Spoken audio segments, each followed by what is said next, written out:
How's it going, everybody? It's C-RadTV back here with another video. So, of course, it's time for another Detroit Lions NFL draft preview. So, of course, in the last draft preview, we looked at the top day 3 wide receiver prospects in the draft. And in this video, we're going to look at the top day 3 tight end prospects in the rounds 4 through 7 of the NFL draft for day 3.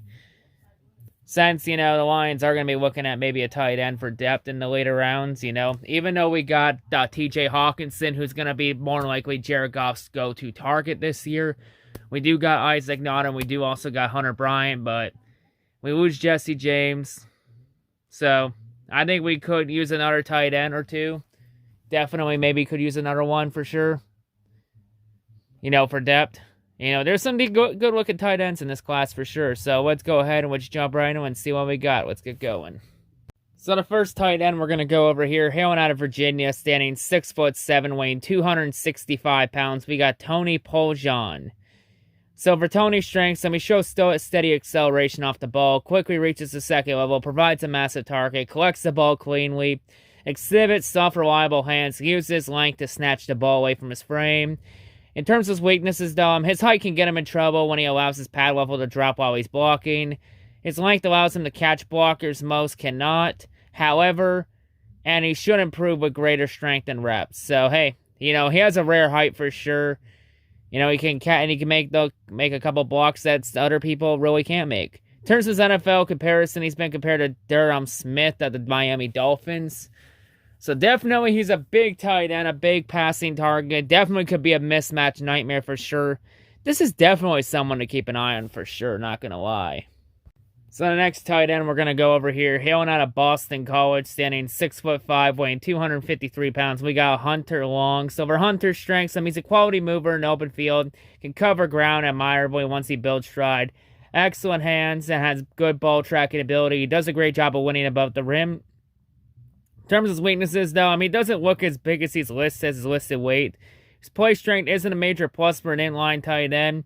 He has room to get bigger, but he could struggle to deal with NFL strength, so that could be an issue. We'll have to see. In terms of his NFL comparison, he's been compared to Austin Hooper to Cleveland Browns. So definitely had some good sides for sure. Can really make some big plays. Really the only issue really is his strength. So that could be more of a receiving tight end and a blocking tight end. Maybe someone to take a gamble on. Next tight end we're going to look over here, hailing out of Georgia, standing 6'4", weighing 245 pounds. We got Trey McKitty. So for Trey's strengths, he has simply moves differently than most tight ends do. He quickly shifts gears, can accelerate with excellent lateral agility and vision, and leaves defenders in his wake. Turns his weaknesses, though, he should have posted better numbers in college than he did. But among the questions he'll need to address with scouts will be his football awareness and concentration. In terms of his NFL comparison, he's been compared to Darrell Daniels of the Arizona Cardinals. So definitely has a lot of upside for sure. His numbers might be questionable, but he could do a lot better on when it comes to scheme or whatnot. And yeah, cuts a couple things to work on, but maybe definitely someone to keep an eye on for sure.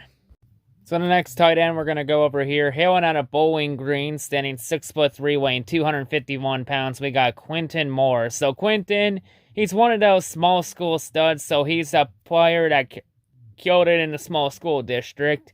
In terms of his strengths, he's a natural receiver, looks the ball in, shows the ability to control in space to make those tough grabs with defenders looming, plays with physicality, shows a willingness to lower his shoulder to finish his runs. In terms of his weaknesses, though, he's perhaps an inch or two shorter than ideal for a lot of NFL teams, but he possesses the legitimate NFL frame with broad shoulders, long arms, and a solid overall musculature. Blech, I can't fucking pronounce that. Musculature. Fucking. Anyway, continuing on, though. For his NFL comparison, he's been compared to Richard Rodgers of the Philadelphia Eagles. So definitely has the everything to be a top tight end for sure. Definitely someone to keep an eye on for sure. So the next tight end we're going to go over here, hailing out of Michigan, standing 6'4", weighing 256 pounds. We got Nick Eubanks. So for Nick's strengths, he's a quality receiving threat despite his marginal production. He possesses soft, reliable hands as well as long arms, and body control to provide quite the catch radius with several impressive grabs on tape. He's also one of the top sleeper picks in the drafts because he has the raw talent to surprise a lot of teams in the NFL, and he was one of the main bright spots on the Wolverines this season, despite Michigan suffering a very disappointing 2020 season that somehow saw Harbaugh come back, but that's a rant for another day. Anyway, continuing on, though, in terms of his weaknesses, though, he's not particularly physical. Too often he goes down on first contact. He fails to show the power and determination of bulldoze smaller defenders or the lateral agility and balance to elude. In terms of his NFL comparison, he's been compared to Ian Thomas of the Carolina Panthers. Definitely good quality threat for someone for receiving, and has a very good catch radius for sure. Can make some great catches. Gonna have to be a little physical though, but definitely someone to keep an eye on for sure. So the next tight end we're gonna go over here, hailing out of Ole Miss, standing 6'4", weighing 240 pounds. We got Kenny Yeboah. So for Kenny's strengths, he looks the part of a modern NFL tight end. Well-defined physique, good overall athleticism, more smooth than Sutton off the snaps and out of breaks, generates separation, shows good build-up speed, can stretch the seam. Turns his weaknesses, though, don't expect a lot in the way of blocking. He will be more useful as a pass blocker, though. So he's very good at passing and protecting the QB, but not that good at run. In terms of his NFL comparison, he's been compared to Tyler Conklin of the Minnesota Vikings. So definitely has a lot of upside for sure. It can really help be a good protector in the pass game and to help Jared Goff get that ball out, since the Lions definitely need to improve on protecting the quarterback this year. But definitely someone to keep an eye on for sure. So the next tight end we're going to go over here, hailing out of Kansas State, standing 6'3", weighing 250 pounds. We got Brilly Moore. So Brilly, he's your prototype intangibles tight end. Turns with strengths, he has a stoutly, powerful frame which bellies quickness and surprising straight line speed. He was an immediate difference maker and emerged as Kansas State's most reliable pass catcher this previous season. Turns his weaknesses, though, his health remains his biggest question, and he'll have to show his body can hold up the punishment if he's to fulfill his promise, since injuries did limit him in 2019. So yeah, that's gonna be definitely that's gonna be a red flag. Can he stay healthy in NFL long term? In terms of his NFL comparison, he's been compared to Mecole Pruitt of the Tennessee Titans. So definitely a player with some upside for sure, but the big question is, can he stay healthy in the pros? That's going to be the big question here. Definitely someone maybe to take a gamble on. And the final tight end, the final player we're going to go over in this video, we have hailing out of TCU, standing 6'3", weighing 250 pounds. We got Pro Wells.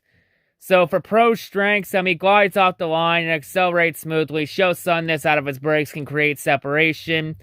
In terms of his weaknesses, though, he remains a little raw as a blocker and in the refinement of routes, so definitely some stuff to improve on. Hey, always room for improvement. Perhaps in part because he was asked to play so many roles in TCU scheme, where he was thrown in as a traditional hand-in-the-dirt tight end. He also played halfback at TCU, and he also played split-out wide receiver, so he has some versatility. He can line up in a lot of different positions in the offense. In terms of his NFL comparison, he's been compared to Hunter Bryant of the Detroit Lions. So maybe this is that's a comparison a lot of Lions fans are going to like, since Hunter is extremely underrated. But yeah, definitely pro.